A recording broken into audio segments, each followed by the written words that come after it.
Ok. Alors,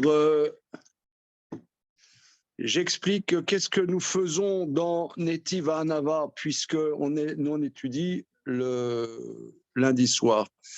Depuis des années, on étudie le Gvorot Hashem du Maharal. Et donc,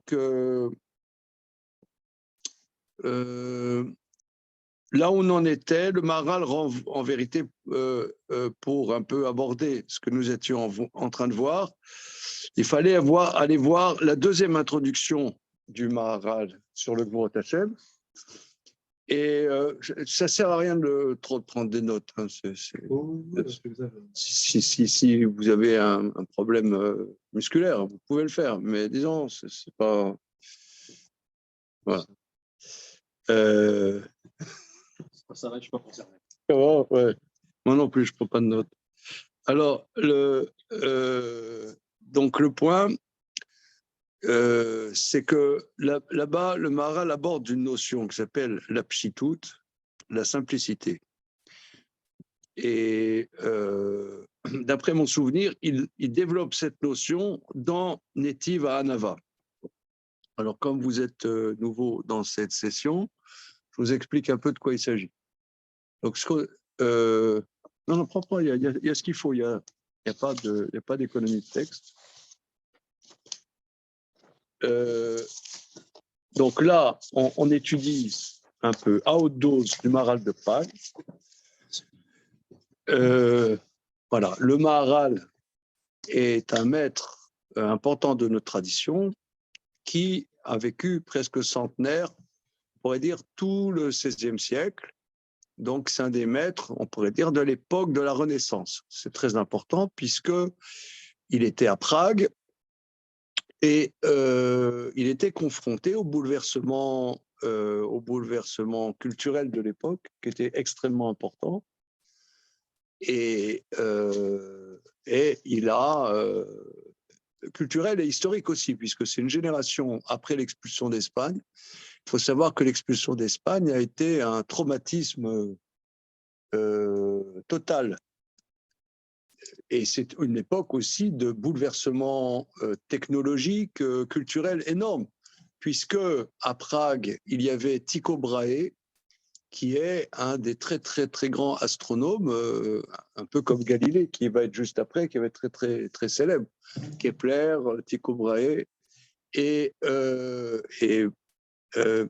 donc, il y a comment dire, avec Copernic, il y a le changement de vision que la Terre n'est plus au centre, la Terre n'est plus au centre de tout le système. Ça, c'est un bouleversement. La découverte de l'Amérique, il en parle, hein, le Maharal, il y a des endroits, il parle de la découverte de l'Amérique. Oui, à Olam HaChadash. Ah oui, explicitement, le nouveau monde. Il parle aussi des nouvelles technologies, par exemple, que l'arquebuse, c'est-à-dire que c'est l'usage de la poudre. Ça changeait tout. Hein. Aussi, il y a une nouveauté technologique qu'on a étudiée, je ne sais pas si Rémi à l'époque était avec nous, mais en tout cas avec Manu, dans le Ner Mitzvah, il pose la question, est-ce qu'on peut allumer la lumière de Hanouka avec des bougies? Parce que les bougies, c'était une invention de l'époque. Nous, on pense que les bougies, c'était de tout temps. Il y avait des lampes à huile, mais pas des bougies.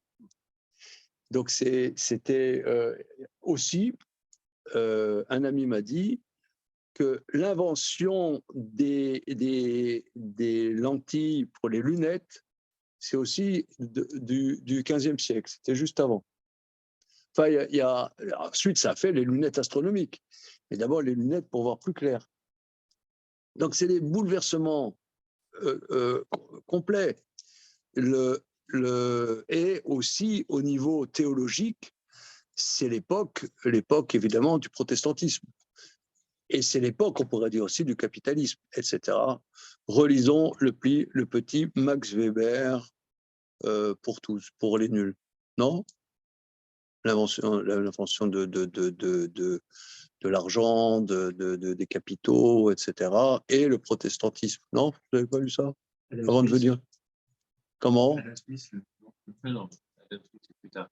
Non. Là, c'est Fugger, c'est l'invention de la banque. Voilà. La banque contemporaine. Ouais, donc tout ça, c'est des grands bouleversements, parce que nous, on croit que les bouleversements, c'est que maintenant. Ouais. Ça avait commencé avec Facebook. Ouais, non, ou avec Brut, par exemple. Ouais, ou TikTok. Ouais, TikTok, voilà, par exemple TikTok. Ouais.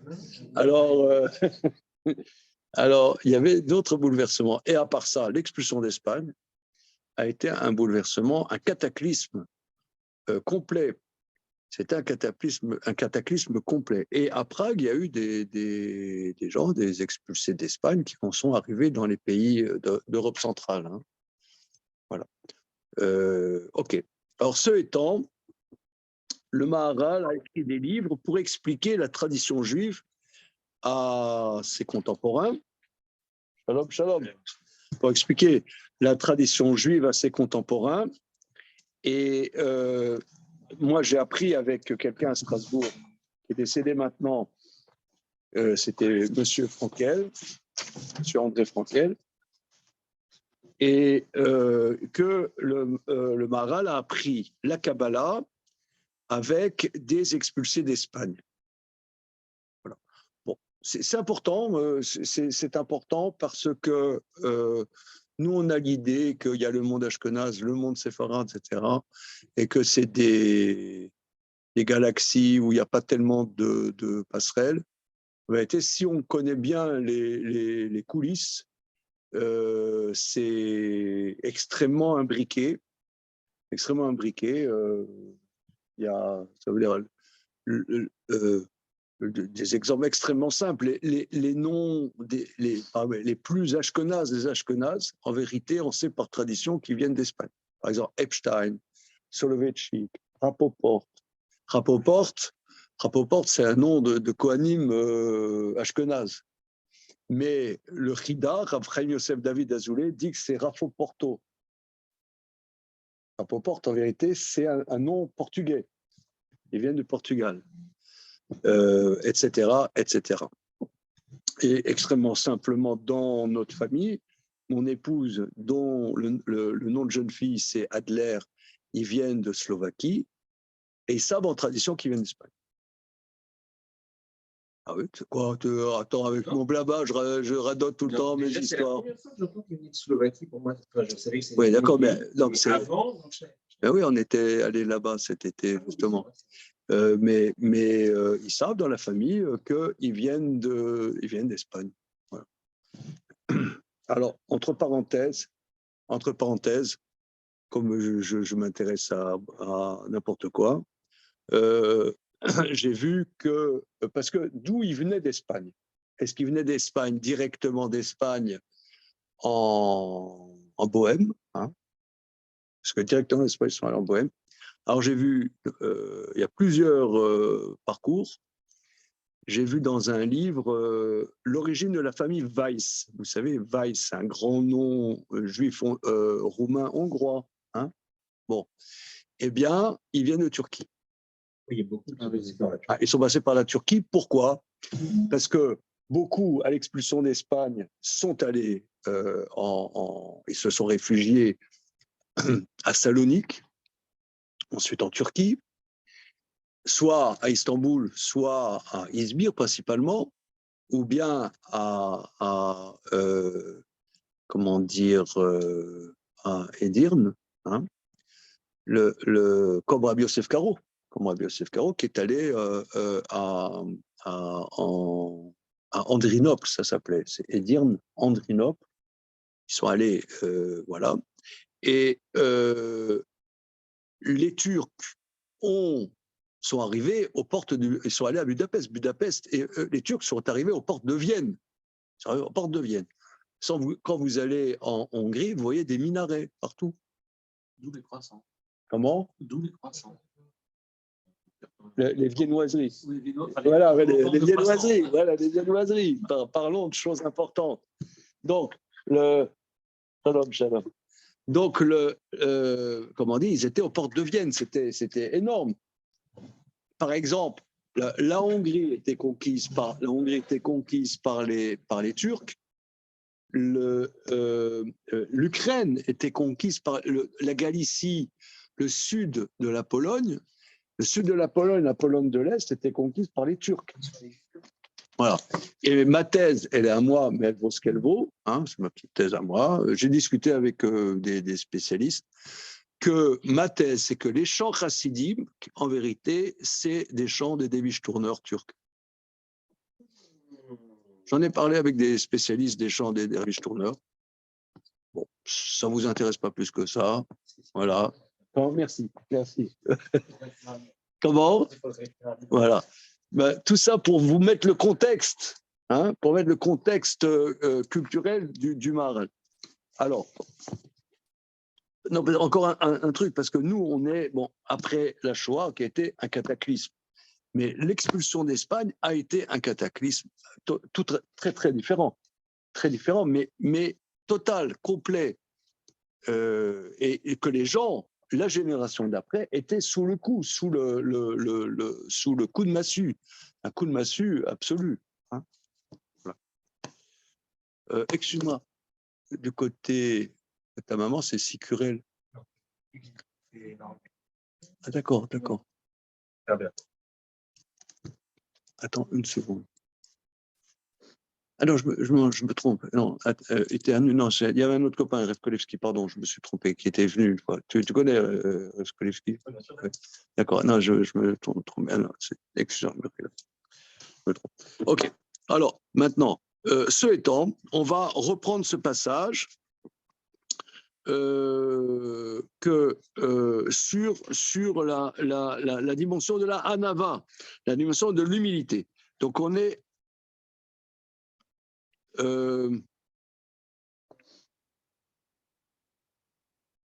on est à la page Guimel. Chapitre quoi? Vous êtes dans Divanava? Et Tivanav, chapitre Aleph.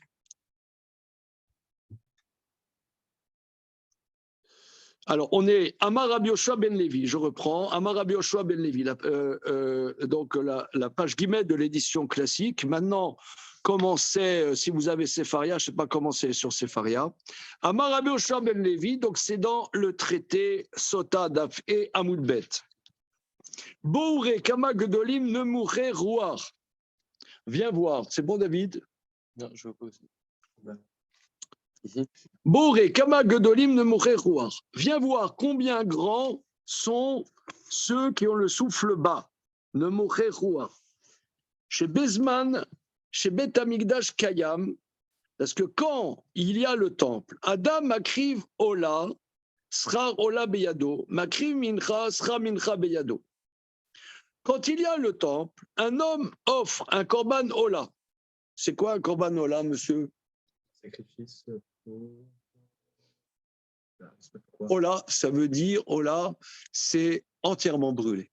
En français, on traduit holocauste. Hein, c'est entièrement brûlé. Donc, lorsque il y a le temple, l'homme offre par exemple, un korban Ola, sera Ola Biado. Il a la vertu d'avoir offert un Ola. Makriv Mincha, il offre une offrande de farine, par exemple, sera Mincha Biado. Alors, il a la récompense d'avoir offert une mincha. Aval, Mishedato Shfela, mais celui dont c'est très facile à traduire, Dato Shfela. Qui est l'esprit rabaissé. Ouais, qui a. Comment? Shafel, c'est bas. Ouais. Non, Shafel, c'est bas. Qui a l'esprit, qui est petit, hein, qui est tout petit. Comment? Non, c'est pas ça. Non. Qui a l'esprit bas. Hein. Je fais là. Le verset considère qu'Ilou écrive que la korbanot. Le verset considère comme s'il avait offert tous les sacrifices. Chez Neymar, comme dit le verset dans Télim, Zivré Elohim Roar Neshbacha. Les offrandes à Dieu, le souffle est brisé. Donc quelqu'un qui est brisé, donc on a développé ça il y a 2 semaines longuement, c'est l'éloge de la déprime. Donc là, hein, n'est-ce pas, éloge de la déprime. Celui qui est pété, qui est bien pété, eh bien, c'est comme s'il avait offert tous les sacrifices. Alors ça, on a développé longuement il y a 2 semaines. On passe à la colonne d'après. Ve'amar od, parce qu'on on va pas reprendre parce qu'on a passé 2 heures là-dessus il y a 2 semaines. Ve'amar od, le Midrash dit Velod et là shenat tefila nimeset. Mais encore, sa prière n'est pas exécrée. Donc il manque un texte. Oui. Ve'amar she'en tefila nimeset.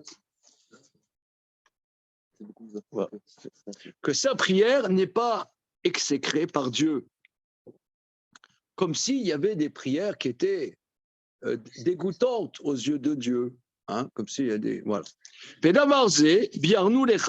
Nous avons expliqué plus haut qu'Hachem Idbara, Sheu Aïla, que l'Éternel, qui est la cause première.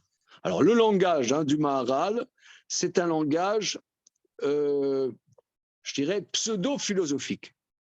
Ça aussi, c'est important. J'ai vu dans un livre que nous avons ici, très intéressant, que nous avons ici.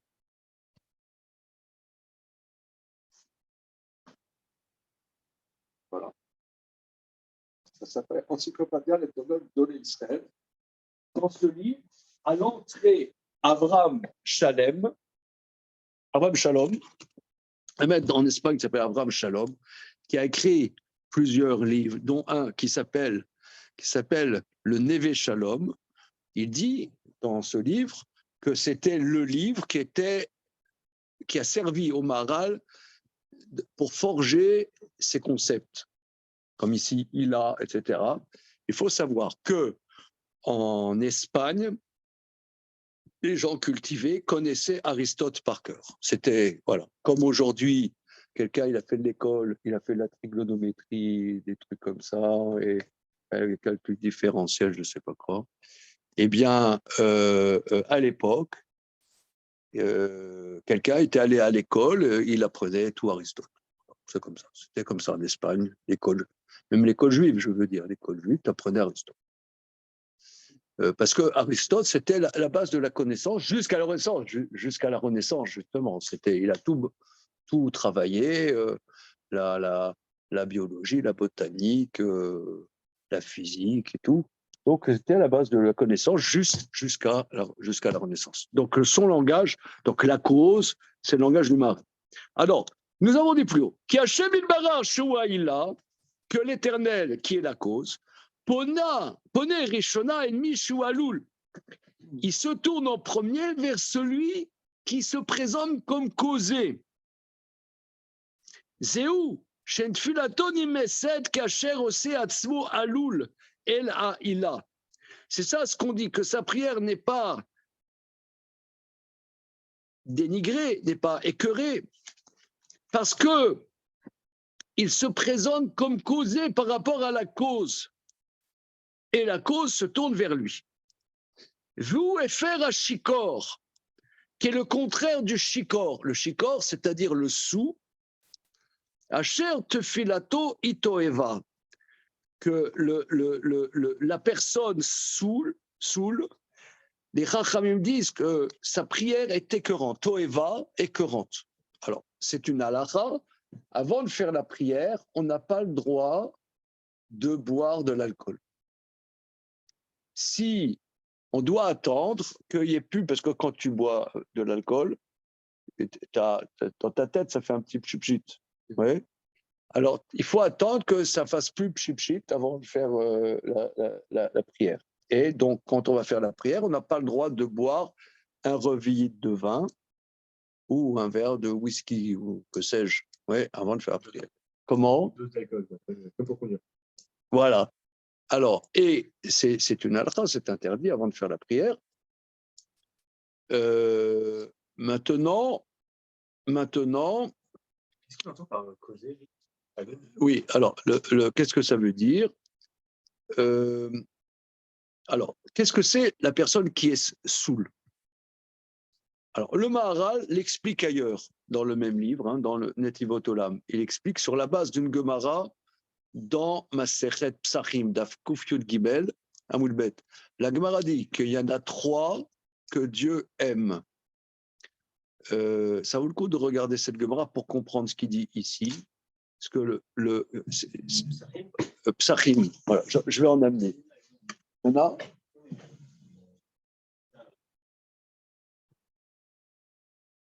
là, il y a un Psachim. Voilà.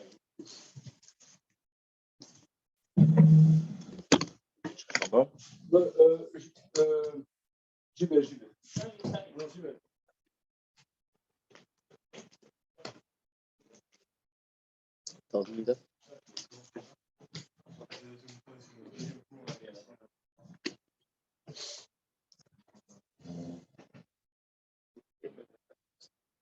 Sachin. Allez, prenez pour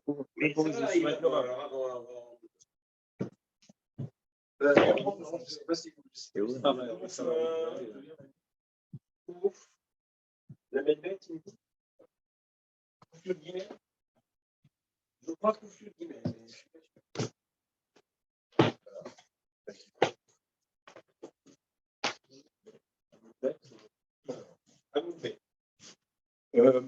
voilà. Alors, je crois que c'est Kofiyot Gimel Amud Bet, si je ne m'abuse. Peut-être c'est Kofiyot Gimel Amud Bet.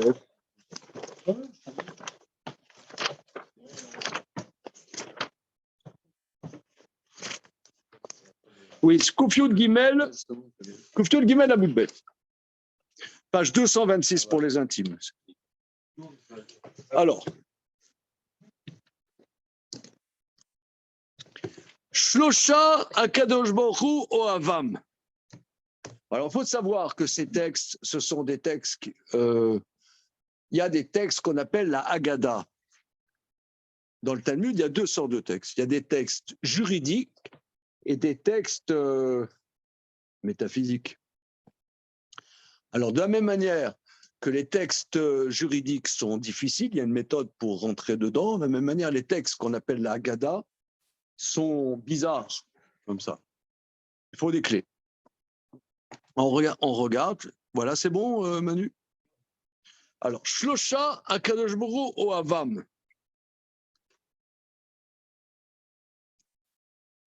Il y en a 3 que Dieu aime.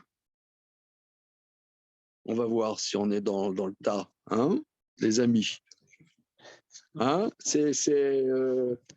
d'abord,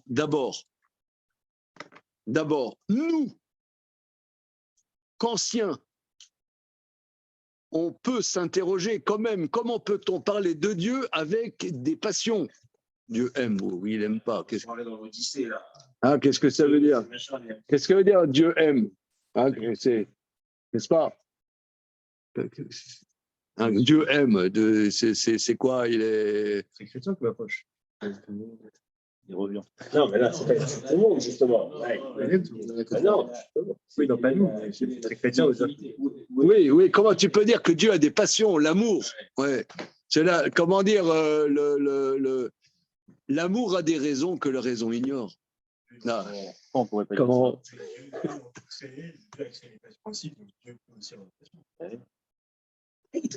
Ah, c'est pas mal. Ah, c'est Mbappé de la pensée.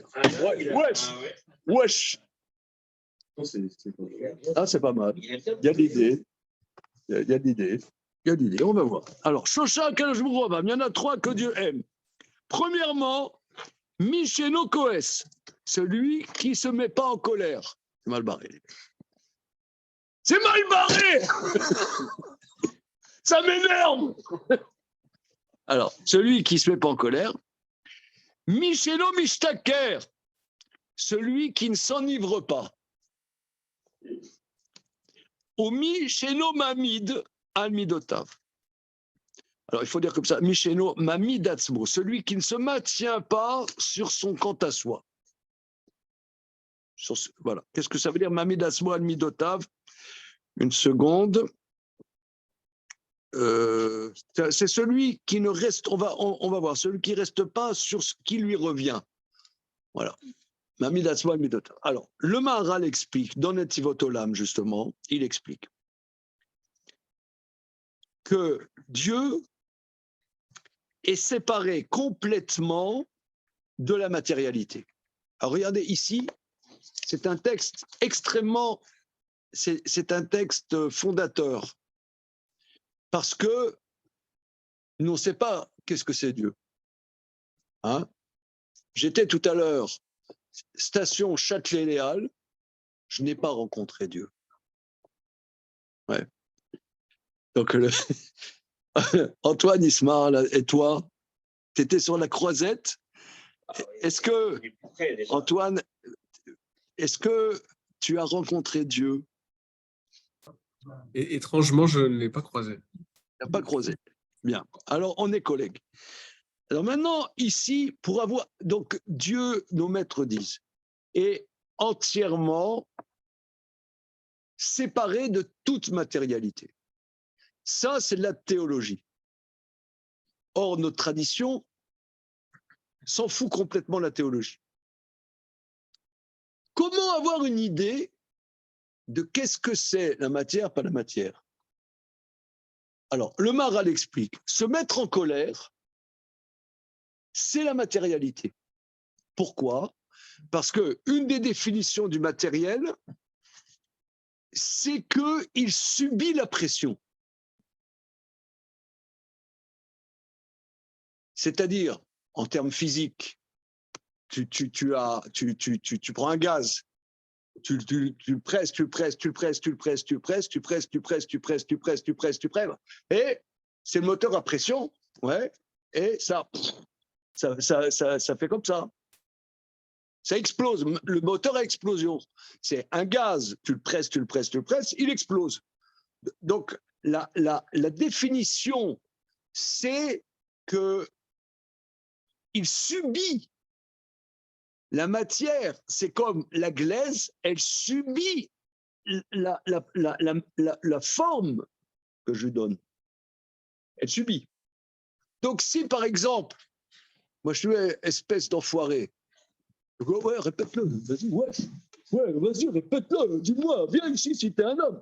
Ouais. Alors, donc ça, tu subis l'agressivité. Mais je sais pas, j'étais la semaine dernière, j'étais voir mes enfants en Israël. Et alors, mes grands-enfants me demandaient, quand ils étaient petits, comment ça se passait. Qu'est-ce qu'ils étaient? Parce qu'eux, ils ont, j'aime des enfants, ils sont un peu dépassés par les événements. Et eux, comment ils étaient quand ils étaient petits?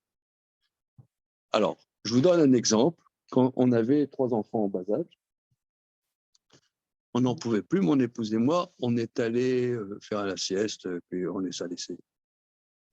À l'époque, il y avait les disques vinyles, vous voyez. On se réveille, qu'est-ce qui s'est passé? Sur la table du salon, les 3, là, ils avaient sorti tous les disques vinyles et un des 3 a fait pipi dessus. Et ils sautaient dessus. Ils sautaient sur les disques vinyles et un des 3 a fait pipi dessus. Hein. Alors, donc maintenant, je pense que celui qui a fait pipi dessus, il doit être Roche Colel, vous voyez. mais je ne citerai pas de nom. Alors,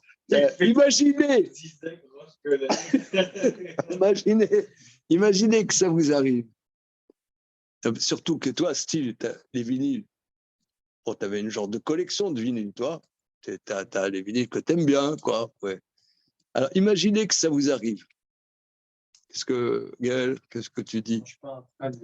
Bon, mais de ce côté, qu'est-ce que c'est? Je ne sais pas, moi. Tu as. Ouais, non, c'est trop loin de ta réalité. Ah, tu as un maillot dédicacé Mbappé.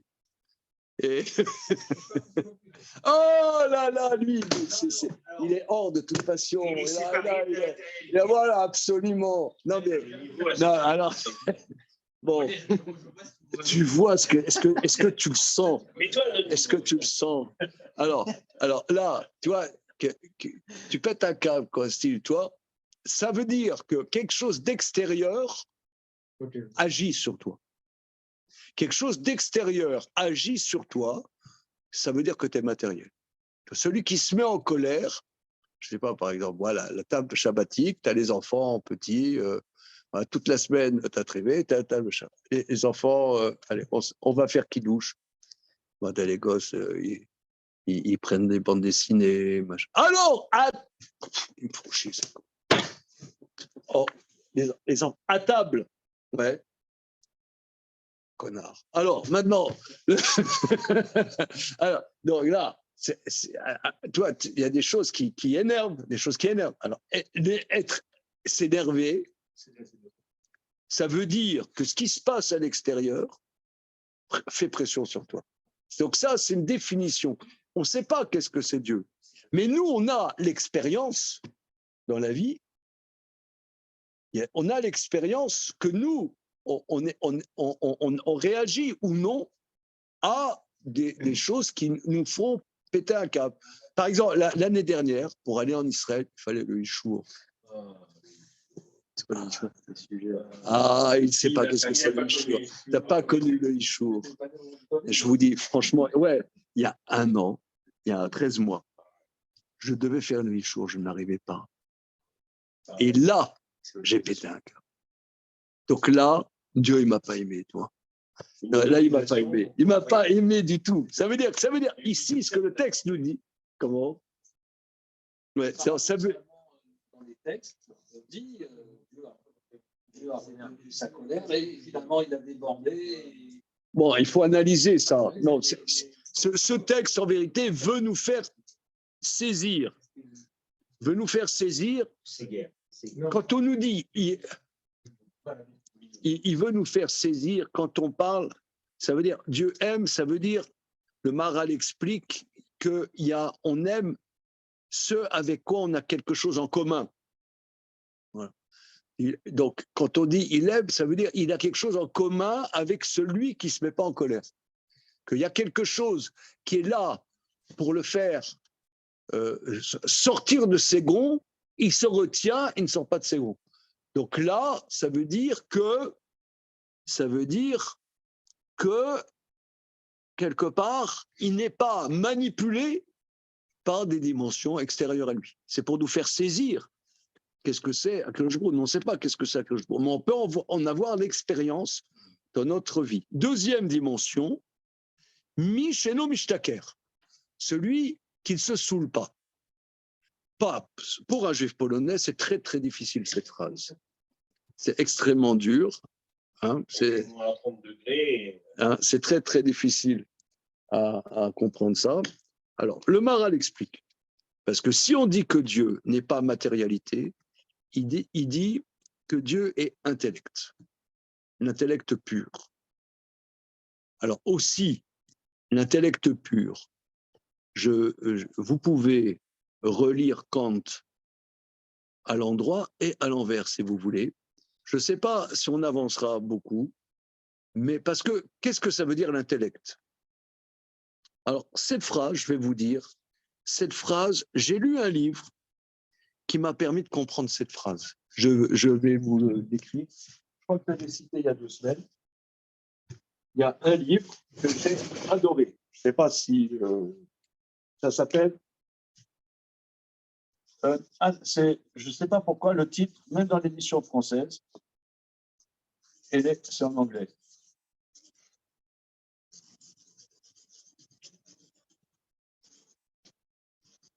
De Eddie Little.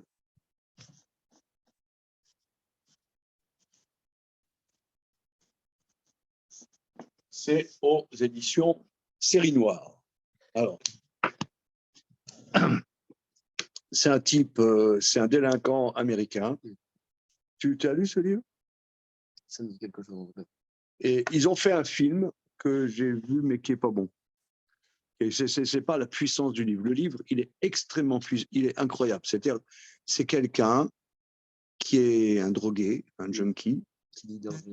Ça commence, il vit dans un squat et il Un squat.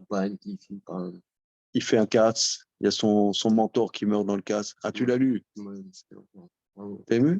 Oui. moi, je me souviens plus très bien comme ça du début de l'histoire. Alors, c'est excellent parce que il fait un casse et le chef de la bande qui fait le casse, c'est un feuge qui meurt d'ailleurs dans le casse. Et il y a l'enterrement juif dans le livre.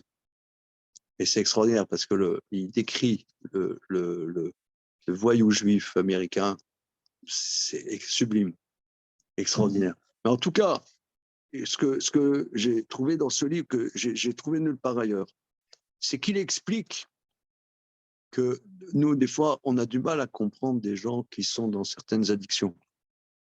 Il explique là, dans le livre, que il est tellement fracassé, ce jeune, que s'il ne s'échappe pas dans des paradis artificiels, il ne peut pas supporter de vivre. Il ne peut pas supporter. Et il saute par la fenêtre, quoi. Et c'est d'ailleurs comme ça qu'il est mort, Elie Little lui-même. Il a écrit après un deuxième livre, après il est mort.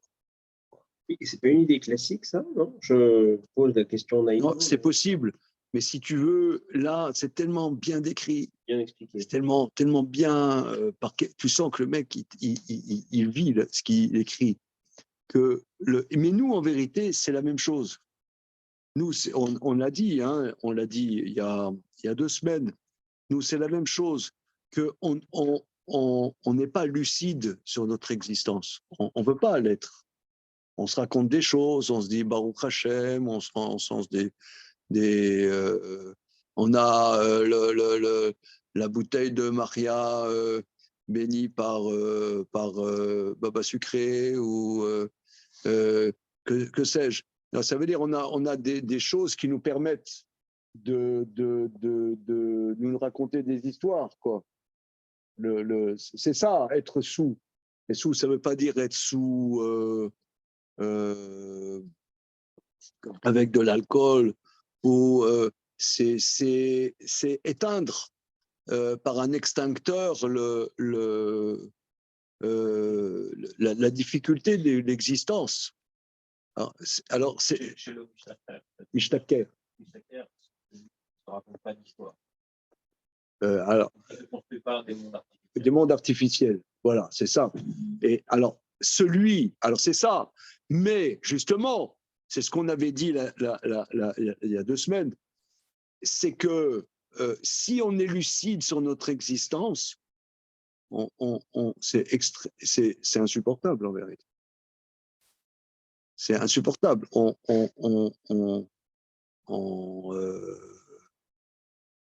Il y a tellement de choses qui nous échappent et à partir d'un certain moment, on a fait tellement de bêtises qu'on je sais pas, on est foutu. Alors on va se raconter des histoires. Hein, on va se raconter des histoires pour pouvoir supporter le vivre. Mais la prière, justement, c'est ça. C'est en ça que ça, c'est précieux.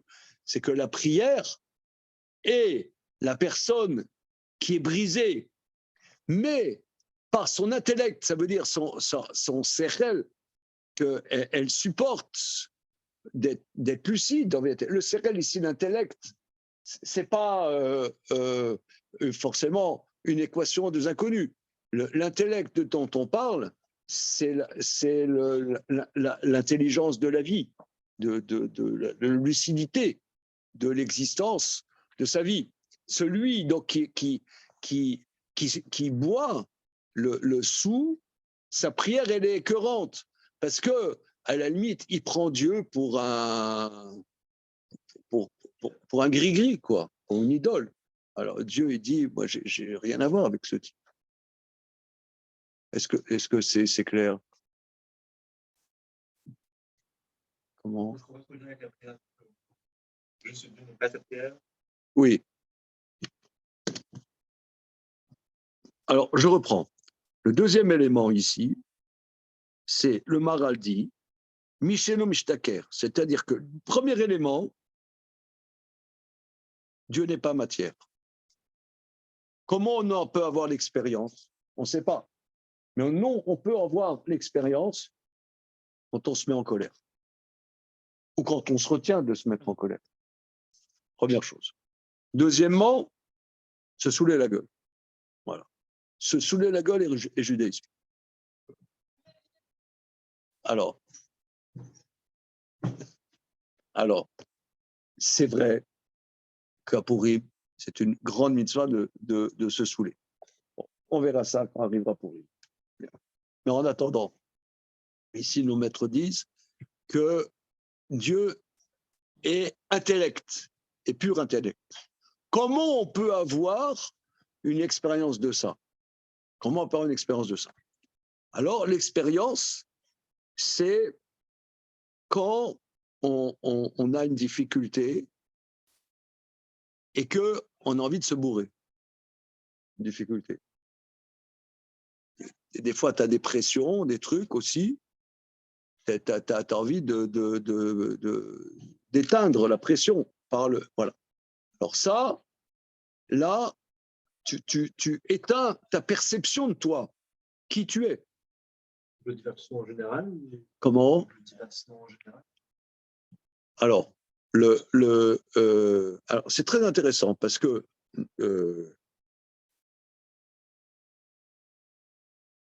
par exemple, bon les mecs, c'est sympa, il y a une bonne ambiance, je sors les bouteilles et on va boire entre potes. C'est complètement permis dans la Torah. Hein, c'est permis. Et même, on va peut-être le faire tout à l'heure. Non, mais ici, le texte nous dit qu'il y a quelque chose de fin. Qu'est-ce que je relève? C'est qu'on peut voir, par exemple, que dans certaines sociétés musulmanes aujourd'hui, les divertissements sont interdits, l'alcool est interdit, et ça leur vient de ça, c'est-à-dire ça leur vient qu'ils imposent cette dimension qui a un sens, en vérité, à une dimension collective. Ici, c'est une expérience spirituelle. L'expérience spirituelle, je dirais, c'est pas que c'est optionnel, mais c'est si quelqu'un et ça lui parle, alors ça lui parle. On ne va pas l'imposer aux autres. C'est écrit nulle part qu'on n'a pas le droit de boire d'alcool dans la Torah. Nulle part. Voilà. Sauf avant la prière. Sauf avant la prière. Maintenant, effectivement, on dit, par exemple, les Romains, comment dire, le slogan romain, c'est panem et circenses, du pain et des jeux. C'est-à-dire du pain et Netflix. C'est ça. Hein, c'est la société romaine, c'est du pain pour tout le monde. Ouais, tout le monde a de quoi manger. C'est la démocratie. Tout le monde a, même, on fait que les gens ne traînent pas dans la rue, ils aient de quoi manger. Il y a la BPR qui va les recevoir, etc. Machin, c'est bien. Et surtout ne pas réfléchir. Surtout ne pas réfléchir. Exact. Oui, non, mais ça, c'est aussi une dimension spirituelle on ne peut pas avoir tous les aspects en même temps. C'est vrai que le vin, il y a une dimension supérieure, parfois supérieure de connaissance par le vin. Mais ça, c'est de temps en temps, c'est exceptionnel. Mais comment dire, on est dans la société romaine dans laquelle nous sommes, c'est éviter de réfléchir. C'est-à-dire, bon, c'est vrai qu'on a des très, très, très bons joueurs au mondial. Ouais. Il y a des très, très beaux matchs, mais quelque part, c'est abrutissant. C'est comme il y a de très bon alcool, c'est aussi abrutissant. Bon, c'est pas interdit. Là, tu verras nulle part, dans tous les livres qui seront là, dans aucun livre qui traite que c'est interdit de voir la Coupe du Monde de football. Mais par contre, il y a et justement, moi je ne suis pas spécialiste du tout, j'essaie d'étudier avec vous de la Gemara, je ne suis pas médecin, je ne suis pas psychologue, mais par exemple, tu as des gens qui ont des chocs dans leur existence, qui ont des traumatismes, des fois moyennement forts, des fois assez forts, et qui prennent des médicaments, ça non plus, c'est pas interdit du tout. C'est pas interdit. Disons que un médecin shomer mitzvot pourra délivrer des ordonnances d'anxiolytiques et d'antidépresseurs. Mais disons, alors, on a dit la dernière fois qu'il y a une différence entre quelqu'un qui est déprimé et quelqu'un qui est dépressif. C'est des choses différentes. Il y a des personnes qui ont des déséquilibres profonds et qui qui ont un certain handicap d'être dépressifs. Il est possible, je ne suis pas du tout spécialiste, il est possible que quelqu'un qui est dépressif a une grande neshama, une grande âme, et qui fait que sa vie est difficile à vivre. Ce qui est légitime, c'est difficile de vivre. Et justement, c'est difficile de vivre s'il perçoit que sa vie est très difficile, il perçoit aussi qu'il ne peut vivre que parce qu'il se relie à celui qui lui donne cette vie. C'est ça la cause. Il se perçoit causé. C'est ça la prière. La prière, c'est à travers cette lucidité, tisser un lien par rapport à cette réalité qui lui donne la vie, qui est sa cause. C'est ça ce que le Maharal dit. La dimension du Haloul,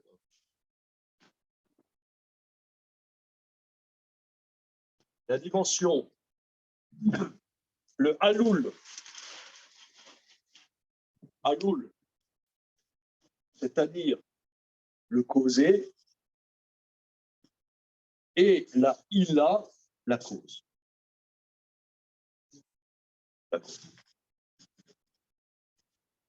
Donc on dit Lev nishba venitke Elokim lotivze. Un cœur nishba, brisé et pilé, Dieu ne dénigre pas.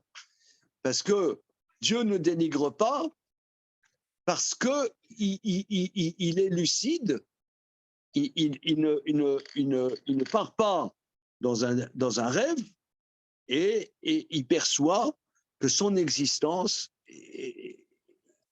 elle tient sur le dépasse. Son existence le dépasse. Son existence le dépasse, c'est un lien avec l'origine de son existence, qui est Dieu. C'est là où se trouve Dieu.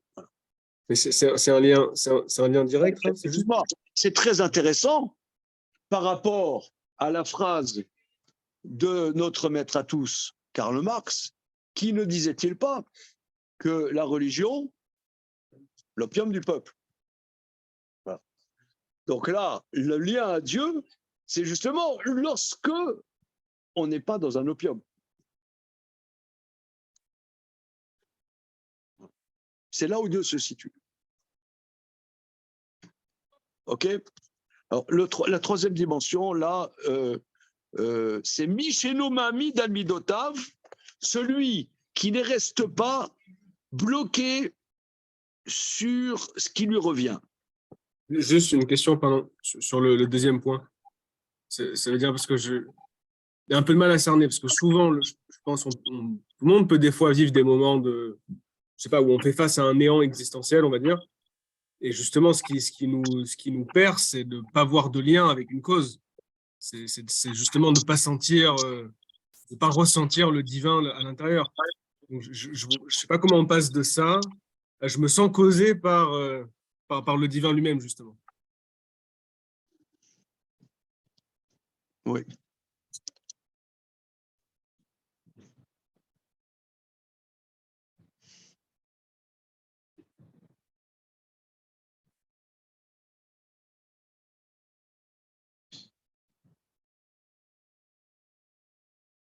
Bon, maintenant, ce que tu appelles le vide existentiel, des fois, on fait des constats erronés. Il y a des gens qui sont malheureux et qui ont énormément de raisons pour être heureux, et ils sont malheureux. Certainement. Hier, j'étais comment dire, en correspondance à Istanbul, et en venant d'Israël. Et dans la navette qui amène de l'avion Pegasus à l'aéroport, en attendant que ça démarre, je sifflotais. Il y a un mec à côté, il me regarde. Franchement, il m'a dit, pourquoi vous êtes joyeux?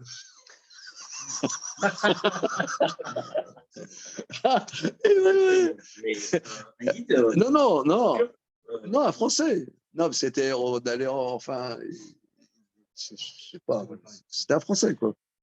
Oui, alors je crois que c'est en allant à l'avion. C'était l'avion qui va, l'avion pour la France. Donc c'est un Français, quoi. Il me dit, mais pourquoi il y avait un mec, un pépé qui siffle. Je lui dis, mais pourquoi vous êtes malheureux? Alors, bon, on a discuté la raison d'être heureux ou malheureux. Alors, mais non, mais des fois, j'ai dit, mais pourquoi vous êtes pas, pourquoi ne pas siffler? Non, je lui ai dit, pourquoi ça vous étonne que je siffle, machin. Alors c'est sûr, les mecs, ils disent toujours le français, pourtant, oui, avec tout ce qui se passe, avec le prix de l'huile de tournesol, il n'y a aucune raison de siffler. Bon. Et les centrales nucléaires, la corrosion. Ouais, non, ça veut dire, bon, c'est vrai qu'il y a beaucoup de problèmes. Il y a beaucoup de problèmes. Bon, attends une seconde. Non, je ne veux pas vous plomber la soirée. Hein. Une seconde. Maintenant, il y a des fois, on fait des constats qui sont erronés, ce que je veux dire. On a beaucoup de choses pour être content, et il y a quelque chose qui fait qu'on n'est pas content et qui nous plombe, je sais pas, qui nous plombe la vie.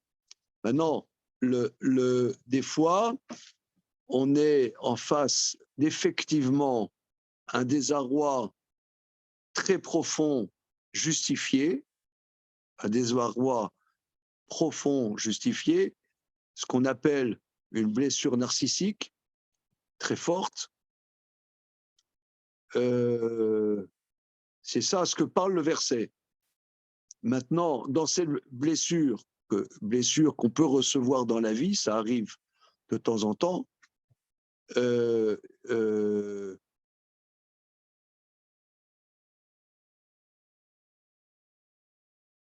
y a une possibilité qui est donnée à ce moment-là de percevoir ce qu'on est, effectivement, notre fragilité.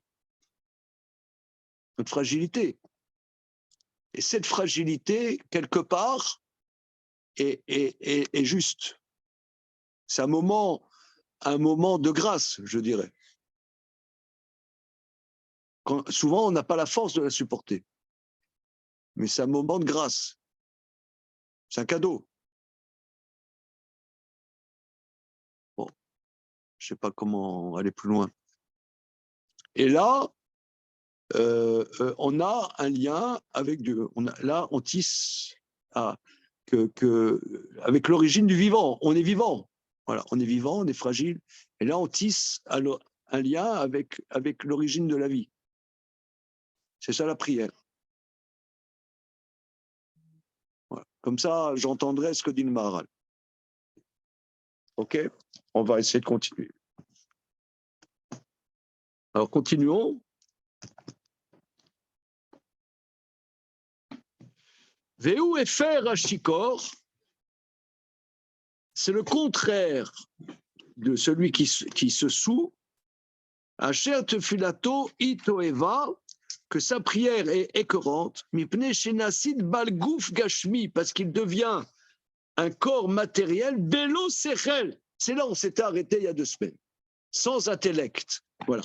C'est ça la notion de l'intellect. Alors ici, si vous voulez, c'est très, très, très, très important ici. J'attends ceux qui fassent une thèse de doctorat Ouais, la notion d'intellect dans l'œuvre du Maharal de Prague. C'est le Are you ready? Ouais, c'est bon.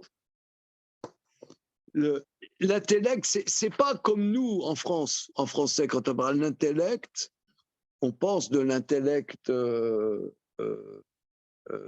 comment dire, abstrait, l'intellect, voilà, des équations mathématiques. Hein, c'est ce qui est quelque part le summum de l'intellect. Ici, c'est une conception de l'intellect, une réflexion sur sa vie. Voilà, réflexion sur la vie, sur ce qu'on vit, sur moi, sur les autres. Voilà. C'est très, très important, ça. Mais quand on réfléchit sur ça, oui, on peut pas s'y dire que. Comment? Quand on réfléchit sur sa vie, en général, on ne s'y flotte pas de bonne humeur. En général. Oui, mais, non, mais c'est ça, si tu veux. Le... Les autres, on dit maintenant. Ouais. Non, mais c'est vrai, c'est. Pas bien, ouais. Si tu veux, je reprends la remarque d'Antoine.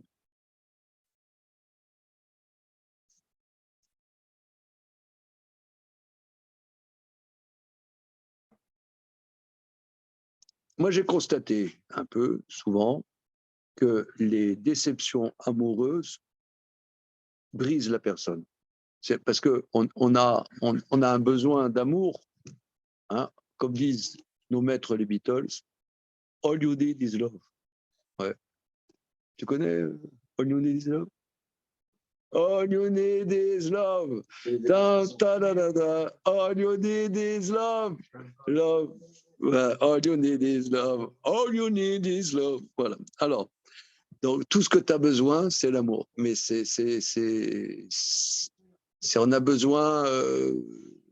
On a besoin de sa maman, on a besoin voilà. Et aussi, dans les relations qu'on pourrait avoir avec, je ne sais pas, avec une femme ou que sais-je, on aimerait aussi être aimé. Et une déception fait que la vie, elle est pas ce qu'on pensait. Elle n'est pas bébé, quoi. Et là, c'est souvent, on sombre. On sombre. On sombre, mais en vérité, c'est pas qu'on sombre, c'est qu'on découvre quelque chose. Dans cette souffrance, on découvre. On découvre une réalité, on découvre peut-être qu'on est seul, on découvre que si vous voulez, moi, j'ai pas de psychanalyse, hein, mais j'ai fait du Maharal avec vous. Mais je l'entends, c'est que c'est la séparation avec sa maman. Mais on peut avoir 30 ans, on peut avoir 20 ans, on peut avoir 40 ans, 50 ans, 60 ans, ça ne change rien. C'est quelque part, on n'a plus cet amour total. Et alors, on est paumé. Mais en vérité, il y a quelque chose qui est une source de bonheur. C'est qu'on découvre quelque chose qui va nous construire. Ça va nous construire. Donc, c'est une source de bonheur. Si tu veux, si quelqu'un il est dans la projection, ma vie, voilà, je vais être dans la réussite, etc. Voilà, je vais gagner à tous les coups, machin. Eh bien, l'échec, c'est une découverte. Merci. Merci. L'échec, c'est quelque part, c'est bien. On découvre qu'on est vivant, qu'on n'est pas un rêve, on vit. Avant Rosh Hashanah, bon, on fait son Sechej Bod, etc. Et si tu vois les bêtises qu'on a faites, soit tu te dis, ben, j'ai fait des grosses bêtises, soit tu te dis, c'est formidable, j'ai fait des grosses bêtises. ça veut dire que je me suis trompé, je suis vivant, je peux me tromper. On n'est pas, on n'est pas à une table. Une table, elle ne se trompe jamais. Jamais, c'est jamais trompé. Là, la table, impec, jamais trompé. Donc se tromper, se planter, c'est qu'on est vivant. C'est une découverte. C'est une joie. C'est quoi la joie? J'arrive pas à comprendre. Comment? C'est quoi la joie de réaliser qu'on peut se tromper, qu'on est vivant? C'est quoi l'étape d'après? Tu n'es pas une table. Non, d'accord. Et alors, ok. Justement, c'est pas ma vie d'administration, parce que tu es obligé de sortir de toi pour te rendre compte que. Voilà, tu sors de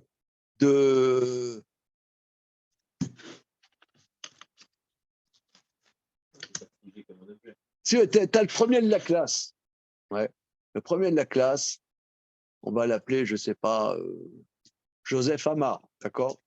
Joseph Amar, toujours, il a 20, il a 19. Joseph Amar, 4. Ben, c'est pas un fantasme, il est vivant. Il est vivant. Il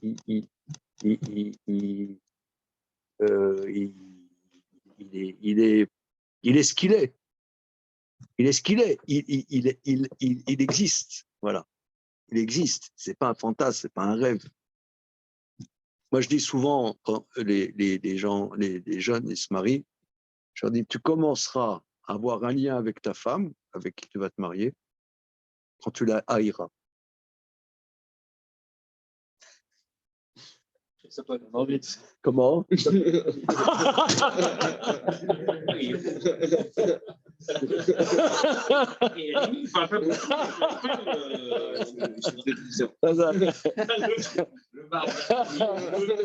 Toi qui es jeune marié, c'est que les mariés anonymes. Les mariés anonymes. Oui, alors comment ça commence? Merci pour le premier point. Non, ça veut dire, c'est que, excusez-moi l'expression, mais tant que tu aimes ta femme, etc., machin, ça veut dire c'est qu'il ne s'est encore rien passé. C'est quand? C'est.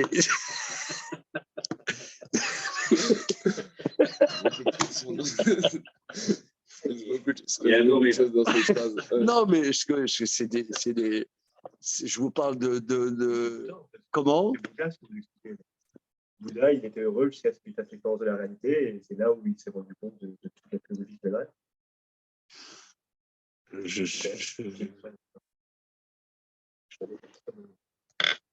Et beaucoup de philosophie, qu'est-ce que vous faites depuis le début? C'est du Maral de Prague. Hein. C'est le Maral de Prague pour entendre ce qu'il dit, on est obligé de développer. Et c'est sûr que il y a, disons, énormément de sous-entendus philosophiques. Énormément. Ça, c'est sûr. Voilà. Maintenant, mais je reprends, hein, parce que c'est des choses qui sont importantes. C'est des choses qui sont importantes et beaucoup développées chez nos maîtres. Que la première relation à autrui, c'est pas l'amour, c'est la haine. C'est quand, ça veut dire, c'est pas seulement très philosophique, mais c'est aussi gainsbourgien. Quand Gainsbourg il dit « je t'aime, moi non plus ». J'aime bien. Ça veut dire que quand on dit « je t'aime », c'est un rêve. En réalité, tu m'aimes pas. C'est pas vrai. On dit « je t'aime ». C'est t'aimes l'image que tu as de moi. C'est quand il va y avoir des frictions, quand on ne se comprend pas, et même au moment même, pas seulement qu'on ne se comprend pas, qu'on ne se supporte pas même. Là commence une vraie relation. Parce que j'ai une relation avec cette personne, indépendamment du fantasme que j'ai. J'ai une relation avec elle, comme elle est, pas comme mon fantasme. C'est à condition de la dépasser, cette Comme elle est. Elle. Cette personne existe. Elle existe. C'est le premier de la classe, il a toujours 20, 19, 20, 19, 19 et demi, 19, 75, machin. C'est un fantasme. À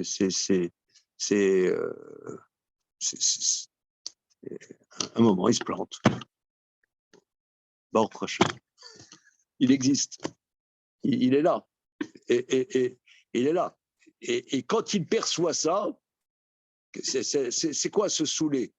Se saouler, c'est-à-dire, c'est un fantasme, c'est le fantasme.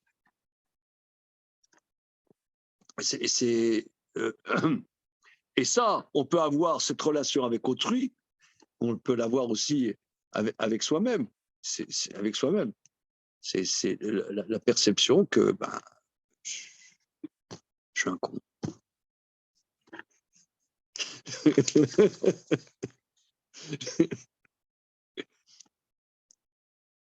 Tu vois, je dis à ma femme, tu pourras mettre sur ma trompe. Et c'est chier mon mari, ce connard.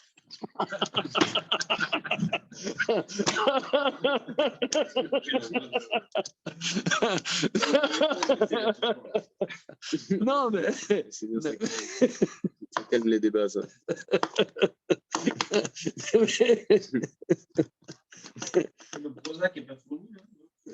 Non, mais au contraire, non, au contraire, c'est au contraire, c'est que tu vis, tu es vivant, t'es pas un rêve, tu vis avec ce que tu es, et t'es pas une projection.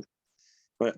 L'existence, c'est ça que Dieu est la cause, c'est la source de la vie. Là, tu te connectes à Hachem, pas en tant qu'opium, mais en tant que vivant. En tant que vivant, tu es vivant. Voilà. Là tu es connecté avec Dieu. C'est ça la prière. La prière, c'est une connexion avec Dieu. Et celui qui dit, voilà, on va faire la prière, machin, bon, c'est Dieu, il dit, bon, ça ne m'intéresse pas. Ils m'ont mis de côté. Voilà. Ils m'ont mis de côté, ben moi aussi je vais de côté.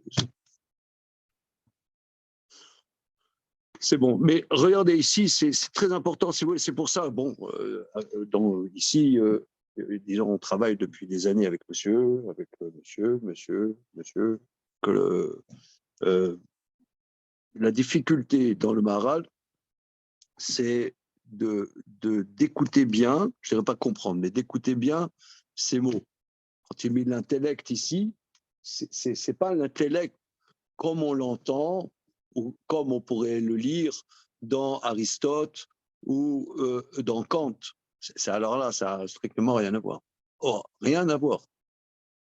C'est des mots philosophiques, mais qui recouvrent des réalités complètement différentes, qui sont, je dirais, dans l'existence, dans l'expérience que nous avons dans la vie. Les expériences simples, les plus basiques de notre existence. C'est ça qui nourrit ce qui dit le Maharal. Il y a quand même une petite contradiction.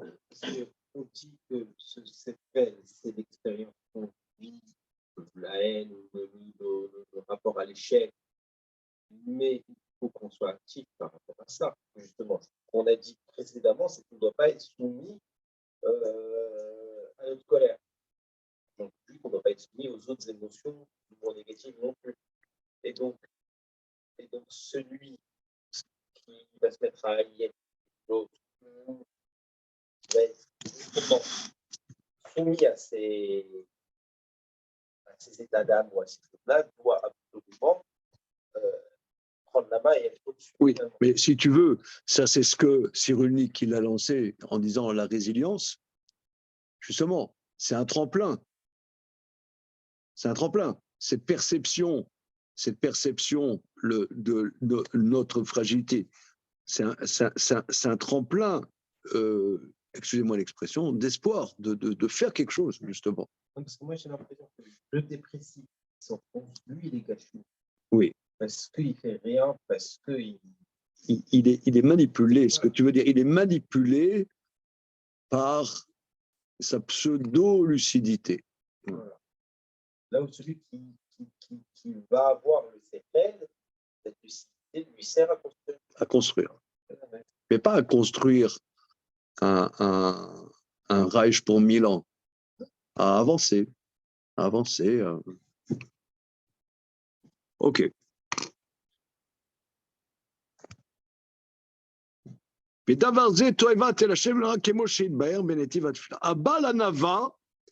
Alors regardez, c'est ça ce que nous on va chercher. Pourquoi on va chercher ça? Regardez.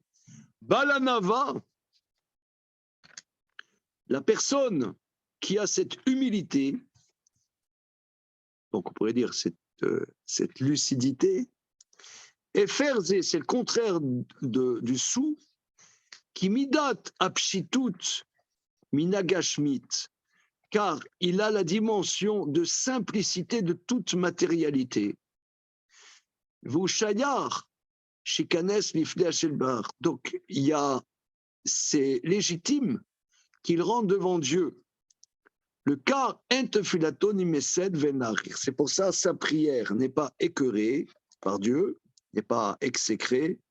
Il n'y a pas lieu d'en dire plus. Donc là, il y a la dimension de la pshitout.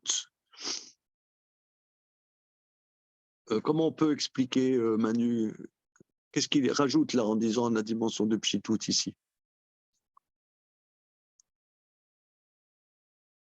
C'est ça ce qu'on cherche, hein? C'est ça ce qu'on cherche. On aurait pu, ce qu'il veut rajouter simplement, c'est que Balanava ici, c'est pas celui qui a l'esprit bas au sens de déprimer, c'est quelqu'un qui a une simplicité d'existence, qui a atteint le cœur de son existence et donc une forme de simplicité.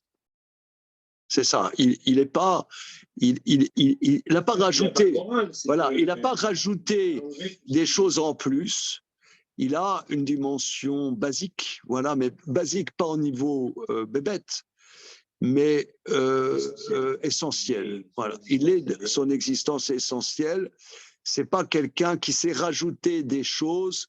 Par exemple, voilà, il n'existe pas parce qu'il a une grosse voiture ou parce qu'il a un compte en banque, ceci, il existe, quoi, par lui-même, voilà, il est dans cette existence, cette simplicité. Donc là, effectivement, il est connecté à Dieu. Alors, continuons. Mais Perek Kama d'Avodazara, dans le premier chapitre d'Avodazara.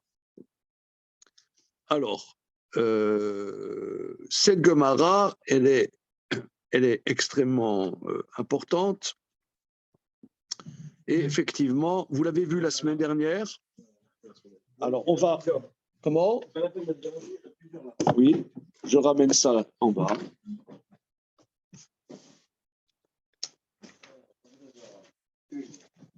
Et aussi, on va prendre les versets aussi. On va arriver.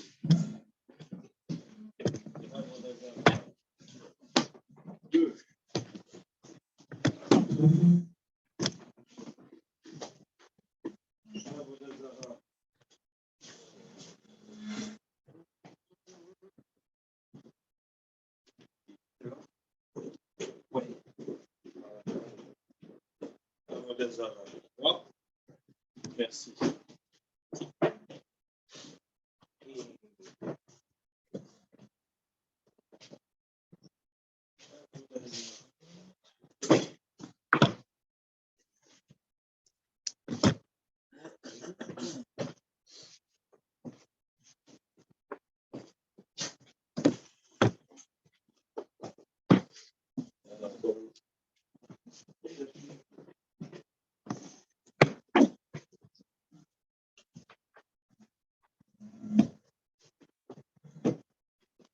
C'était Kaf à Mourbet, hein, c'est ça?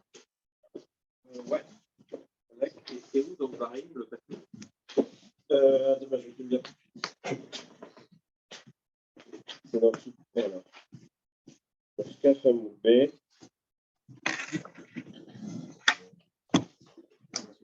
Je peux trouver où la ranger celle-là? Parce qu'il n'y a pas dans le salle du bain. Non, j'arrive.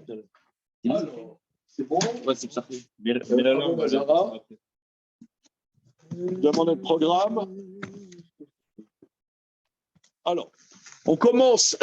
C'est Kaf Amoud Aleph.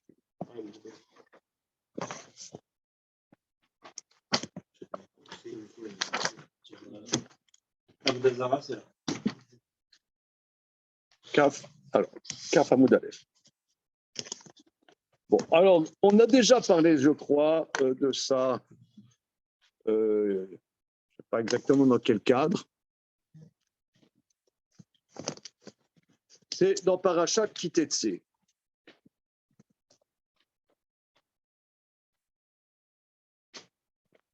Alors, au début, ça parle de tout à fait autre chose.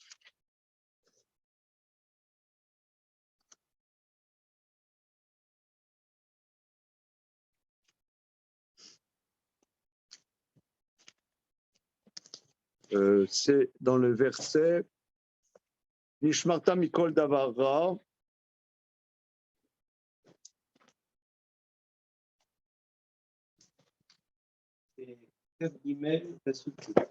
Kav Gimel, Pasuk Yud.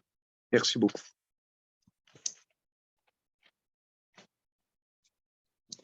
Alors, dans cette édition, c'est 1118.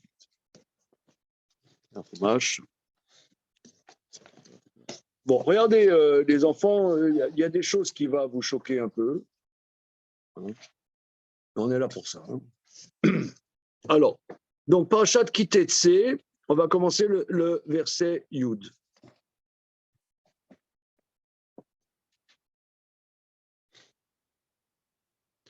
Kitetsé machane aloivecha, venishmarta mikol davar.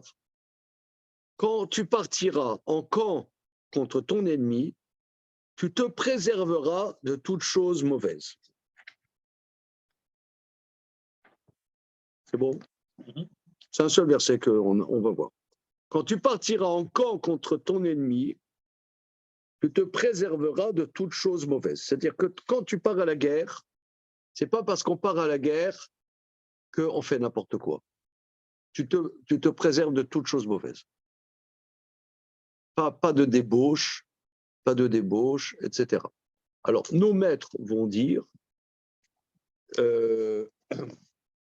qu'on apprend des halakhot très rigoureuses à partir de ça. Avant-dernière ligne de la page Kaf Hamoud Aleph.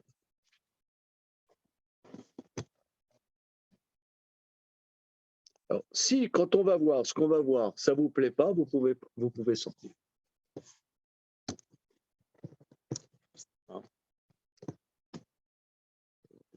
Comment? On présente le deal. Voilà. Si vous voulez, je ne prendrai pas ça pour moi, en titre personnel. Vous pouvez sortir. Venishmarta mikol davara. Tu te préserveras de toute chose mauvaise. Parce que Ra, c'est mauvais. Maintenant, c'est quoi le mal? Vaste question. C'est quoi le mal? Est-ce que le mal, c'est la pédophilie, c'est massacrer des enfants, ou je ne sais pas quoi? Peut-être. Oui, ça, c'est vrai. Alors, tu te préserveras de choses mauvaises. Là-dessus, la collègue est mort avec un gobelet. C'est à peu près si j'avais massacré les bébés phoques ou pire, c'était à peu près pareil. Ah oui. Excusez-moi. Mais tu te préserveras de choses mauvaises. Alors, la Torah chez Baal Pé, la tradition orale, donc on a le verset de la Torah. Maintenant, la tradition orale nous dit concrètement qu'est-ce que ça veut dire. Et ça, ce sont des halakhot, hein, c'est dans le Shulchan Aruch. C'est pas de la morale, c'est pas que c'est bien ou c'est pas bien. C'est de la loi. Shelo istakel Adam beisha na'a va filou pnouya. L'homme ne doit pas regarder une femme belle, même célibataire. Même célibataire qui pourrait peut-être, ça veut dire l'épouser éventuellement. Hein? Un homme n'a pas le droit de regarder une femme belle, même célibataire. Alors, istakel, ça veut dire c'est regarder en face. Regarde en face. Mais Eshetish va felou mekoueret. Il n'a pas le droit de regarder une femme mariée, même moche. Alors, attends, avant de tourner la page, là, mon ami Pierrot, comment tu sais qu'elle est belle, comment tu sais qu'elle est moche, puisque tu ne la regardes pas? Ah, tu l'as vu au premier regard. Comment? Il a vu d'abord. Ah, il a vu, mais sans contempler, après, c'est ça? J'aurais dit ça, non? Il y a 2 étapes. Il l'a vu, mais il n'a pas contemplé. D'accord, il sait qu'elle est mariée déjà. Non, mais il sait qu'elle est mariée. Bah, t'as tes médecins, voilà, c'est Madame Machin. Voilà. Est-ce que regarder, ça veut pas dire convoiter dans ce cas-là? Non, regardez ça. Non, ça veut dire. Non, moi, il me semble qu'on a des antennes. On sait on a des antennes. Il y a des ondes qui font qu'on voit qui c'est qui est belle, qui c'est qui est moche. Non, mais je sais pas, moi, mon expérience. Hein? Il n'a pas pris pour une femme, il a pris pour un homme, évidemment. Tu as lu la version censurée, toi. Ah, parce que il voulait. Ils sont cons, les mecs. Ah, excusez-moi, mais. On m'a amené vraiment, les mecs. Attends, les mecs, c'est la moyenne section, la maternelle chez vous. C'est quoi l'histoire? Laisse tomber. C'est pas... Ah non, mais j'avais pas connecté, ouais. D'accord. Excuse-moi, On dit qu'il avait la beauté. On dit qu'il avait la beauté d'une femme et du coup, ils ont dit que c'était une femme. Ouais, c'est ça. Mais c'est l'histoire avec la sœur, c'est ça? Ouais. Ah oui, ok. Regardez, on a déjà pas mal de textes, on va pas se perdre. Mais là-bas, il savait que c'était un homme. On y va. Donc ici, C'est compliqué. On faisait les gens du 19e. ah oui, le point de comment entre les deux, ils avaient dans le 19e. Ah, et on est facile aussi, les deux. C'est héros et Marquis. Bon, c'est bon, les enfants, là, on y va. Alors, l'homme ne doit pas, regarde, alors, istakel, ça veut dire, concrètement, dans la halakha, ça ne veut pas dire que tu dois tourner la tête, mais tu ne dois pas regarder. Les chachamim disent, même juridiquement, quelqu'un qui étudie la Torah, on ne peut pas lui demander de témoigner sur une femme parce qu'il ne connaît pas ses traits. Il peut se tromper. Alors, entre parenthèses, si quelqu'un, on lui présente une jeune femme pour se marier, il doit la regarder. Une obligation. On apprend des versets de la Torah, c'est Dafme Malev dans le traité Kiddushin.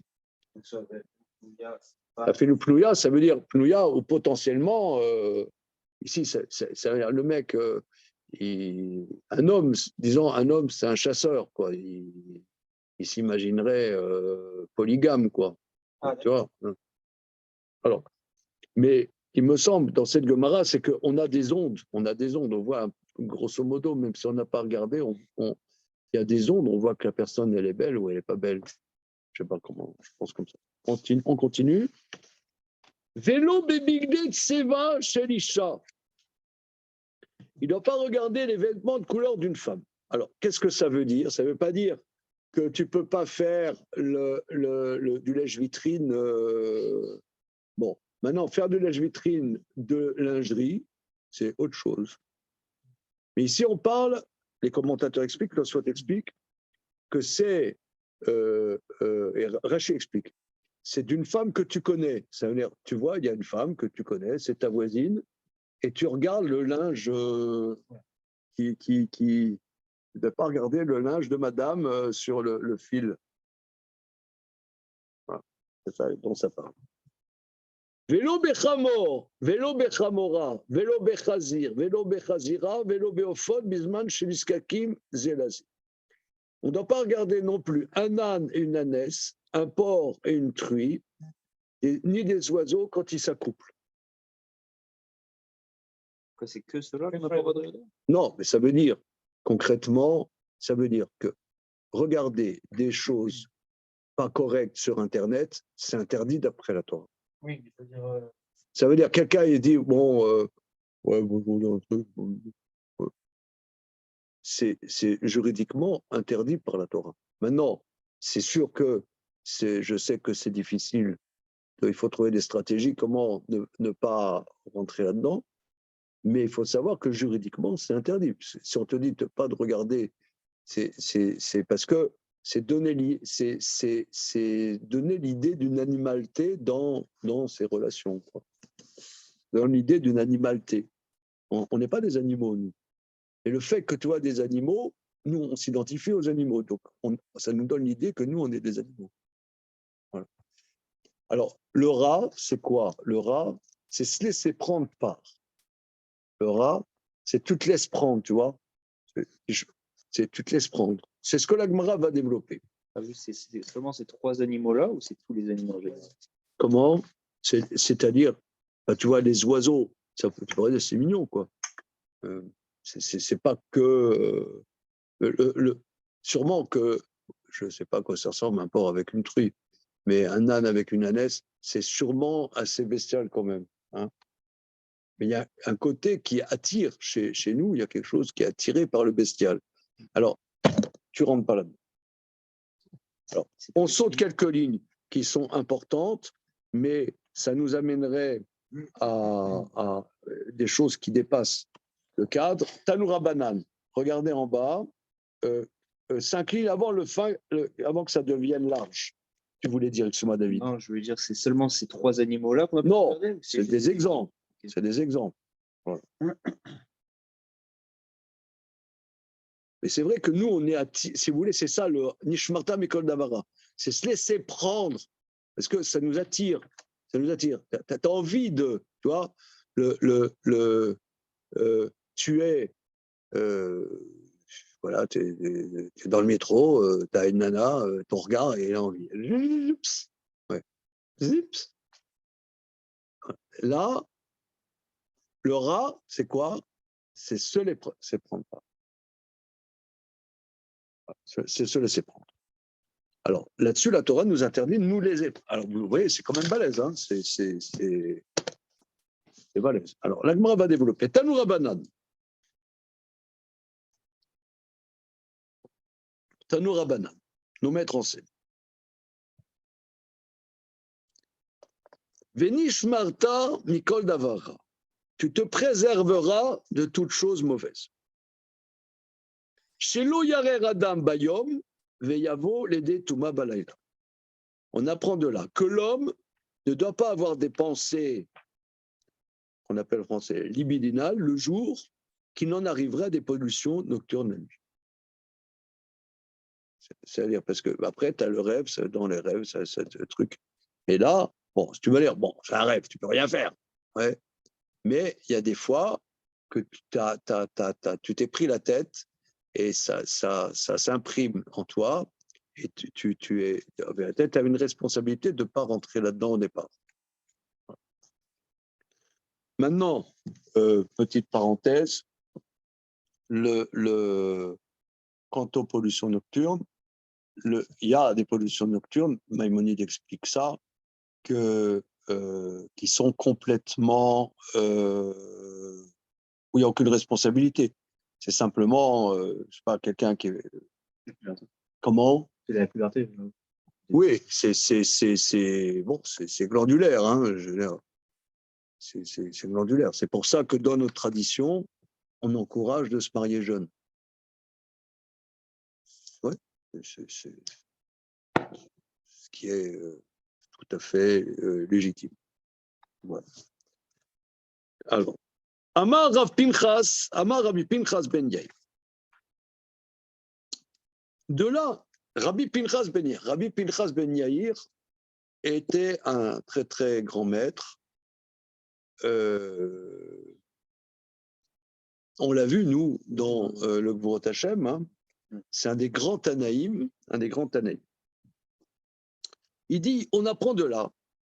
Torah, Mevia, l'aider Zeirut. Zeirut, mais via l'aider Zrizout. Zrizout, mais via l'aider Nekiut. Nekiut, mais via l'aider Prishut. Prishut, mais via l'aider Tara. Tara, mais via l'aider. Alors, la lettre E. Mais via l'aider Kedusha. Kedusha, mais via l'aider Anava. Anava, mais via l'aider Ratret. Iratret mevia l'aider chassidut, chassidut mevia l'aider ruach hakodesh, ruach hakodesh mevia l'aider triat hametim. Alors, ce sont l'échelle des qualités de Rabbi Pinchas Ben Yair sur lequel Rabbi Moshe Chaim Luzzatto a rédigé le Mesilat Yesharim. Le Mesilat Yesharim nous explique que ça, ce sont d'une échelle de discipline spirituelle. Rabbi Pinchas Ben Yair. La Torah nous amène à la Zéhirout. La Zéhirout, c'est à être l'esprit éveillé à des problèmes. Ouais, nous, moi, il y a souvent des jeunes mariés qui me posent la question. J'ai un problème. Souvent, le problème est le suivant. Je viens de me marier, j'aime ma femme, mais j'arrive pas à ne pas regarder d'autres femmes. Je suis embêté.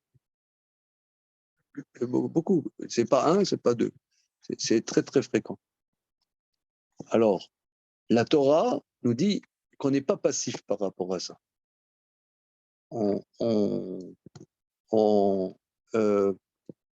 Je dis souvent que mon maître Rav Abitbol nous dit que quand on a instinctivement envie de regarder, ouais, on doit se dire, je préfère mourir que regarder. Vous regarderez, c'est un conseil très efficace. Oui, mais il faut arriver à se convaincre qu'on préfère mourir. Enfin, excuse, hein, j'ai entendu, mais je ne sais pas bien. Il faut arriver à être profondément convaincu qu'on préfère mourir plutôt que de ne pas regarder. La Torah nous dit que je n'ai pas le droit de regarder, mais comment je vais faire? Oui. Est-ce que instinctivement, on a... Surtout que, par exemple, quelqu'un qui est pieux, ouais, un homme marié, il a le droit de regarder sa femme nue. Mais quand sa femme, par exemple, elle est nida, il n'a pas le droit de la regarder. Alors, sa femme, elle est nida, il va dans le métro en été, il voit 500 économies de tissu. Et comment il va faire, le mec? Comment il fait?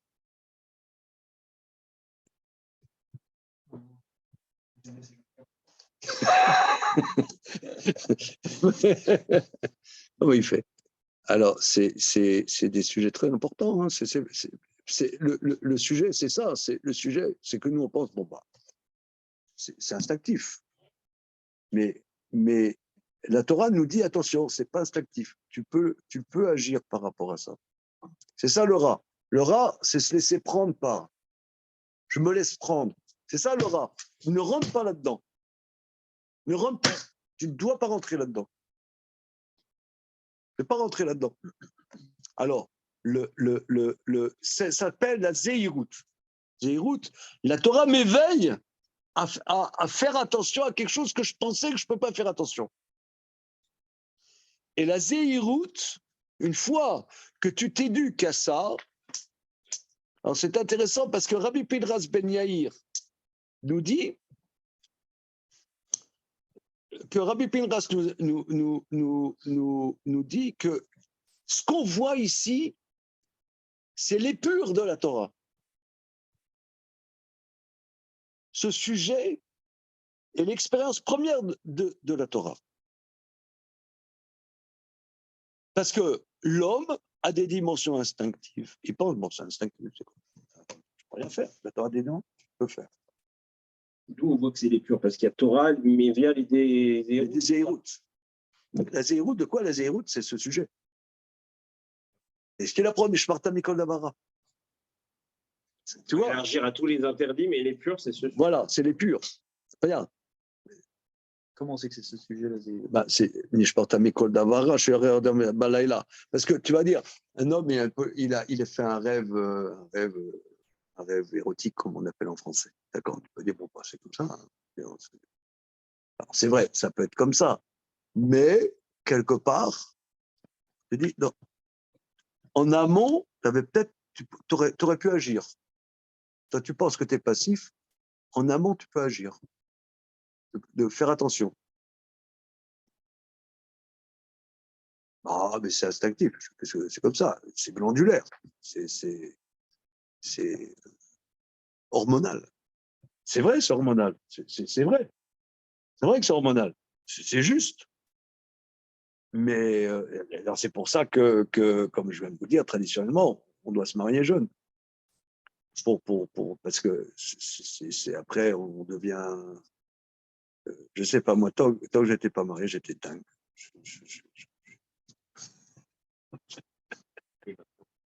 Non.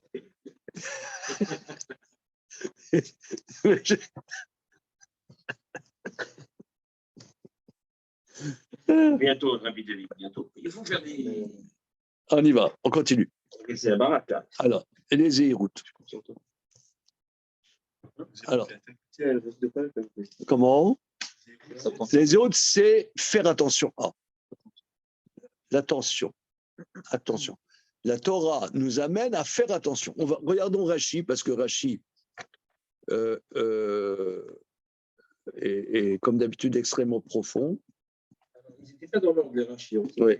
Alors, Torah, allié des choses segba, par le fait qu'il investit dans l'étude de la Torah, Veot, chez Roé ou Mevin Azarot Sheba, qu'il voit et qui comprend les injonctions de la Torah et qu'il apprend à faire attention. Parce qu'il y a des choses, tu ne saurais pas faire attention. Mais la Torah t'apprend à faire attention à des choses que tu n'aurais pas l'idée. Prenons un exemple. Il y a un interdit de Yichud. Prenons le syndrome, on pourrait dire, de Strauss-Kahn. Il se trouve seul avec une nana qui fait les lits. Les Chachamim disent, quand une nana elle fait les lits, sort de la pièce. Le mec il reste. C'est interdit par la Torah de rester avec une femme qui est en train de seule. Une piole, elle fait le lit.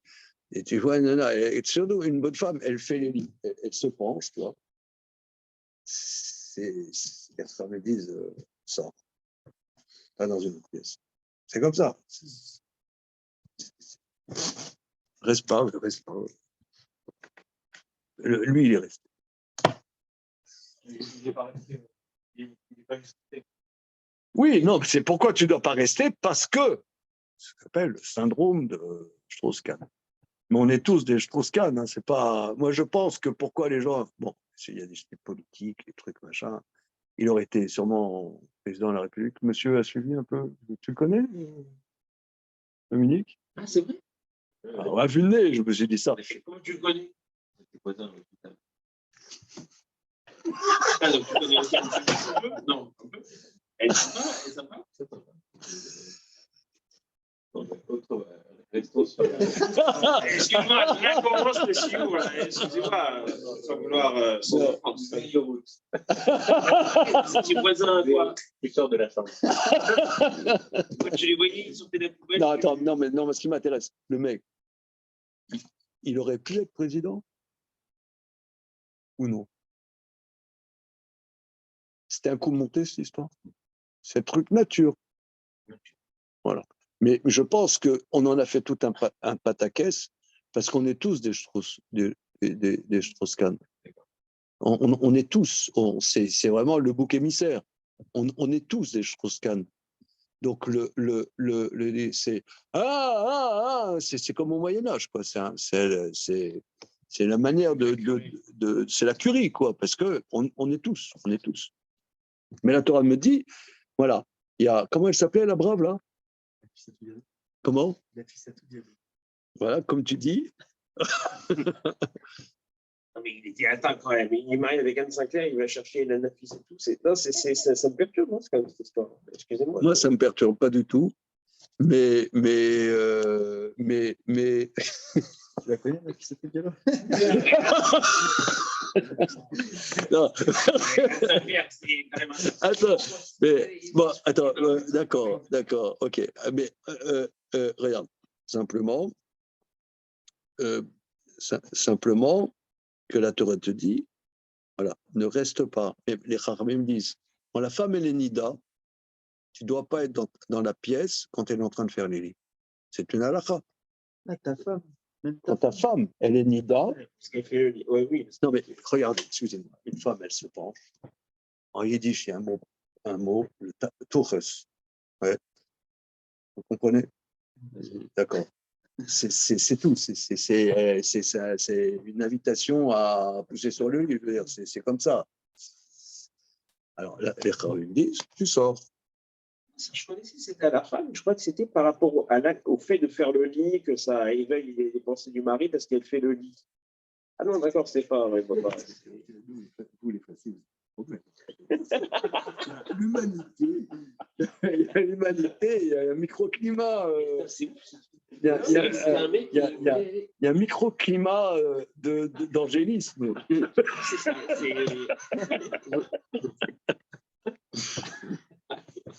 Dis-moi, Gabriel, vous êtes aussi facile, vous, les Benoualid? On est quoi? Vous êtes aussi facile? Ah non, non, nous, c'est des mogadoriens. Vous rigolez ou quoi?